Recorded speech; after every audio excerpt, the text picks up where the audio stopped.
The Cry of Pugad Lawin. In Filipino, Sigaw ng Pugad Lawin. In Spanish, Grito de Pugad Lawin, was the beginning of the Philippine Revolution against the Spanish Empire. At the close of August 1896, members of the Katipunan Secret Society or the Katipuneros, led by Andres Bonifacio, rose up in revolt somewhere in an area referred to as Caloocan, wider than the jurisdiction of present-day Caloocan, which may have overlapped into present-day Quezon City. Pio Valenzuela, Cry of Pugad Lawin, born in July 11, 1869 and died on April 6, 1956, a Filipino physician and a major figure during the Philippine Revolution against Spanish colonizers. Friend of Andres Bonifacio, secretly established Katipunan branches in many areas in Morong, and also known as Rizal Province, and Bulacan. He is a revolutionary leader. At the age of 23, he joined the Society of Katipunan, a movement which sought the independence of the Philippines from Spanish colonial rule and started the Philippine Revolution. Fellow historian Teodoro Agoncillo wrote in 1956 that it took place in Pugad Lawin on August 23, 1896, based on Pio Valenzuela's statement. Account by Milagros Guerrero, Emmanuel Encarnacion, and Ramon Villegas claimed the event to have taken place in Tandang Soras Barn in Gulod, Barangay Panlat, Quezon City. Pio Valenzuela, Andres Bonifacio's close associate, declared in 1948 that the event took place on August 23, 1896 in Pugad Lawin.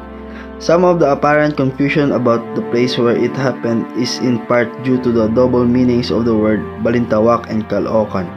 At the turn of the century, however, from 1908 until 1963, this event was officially recognized as having happened on August 26 in Balintawak. Ultimately, Philippine government declared in 1963 a change from August 26 to August 23 in Pugad Lawin, Quezon City. Pio Valenzuela's controversial Cry of Pugad Lawin, August 23, 1896. In his first version, he wrote his memoirs of the revolution claimed that the cry took place at Pugad Lawin on August 23, 1896. It was at Pugad Lawin, in the house, storehouse, and yard of Juan Ramos, son of Melchora Aquino, where over 1,000 members of Katipunan met and carried out considerable debate and discussion on August 23, 1896.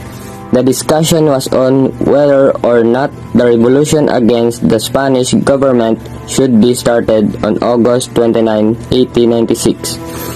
Only one man protested and fought against the war, and that was Teodoro Plata, Bonifacio's brother-in-law.